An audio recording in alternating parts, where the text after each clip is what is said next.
بسم اللہ الرحمن الرحیم۔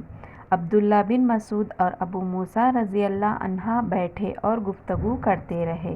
پھر ابو موسیٰ رضی اللہ عنہ نے کہا کہ نبی کریم صلی اللہ علیہ وسلم نے فرمایا، قیامت سے پہلے ایسے دن آئیں گے جن میں علم اٹھا لیا جائے گا اور جہالت اتر پڑے گی، اور حرج کی کثرت ہو جائے گی، اور حرج قتل ہے۔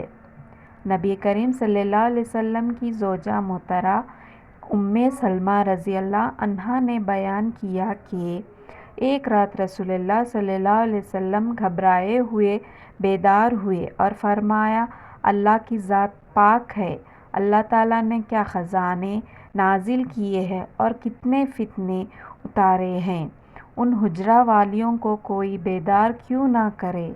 آپ کی مراد ازواج مطہرات سے تھی تاکہ یہ نماز پڑھیں۔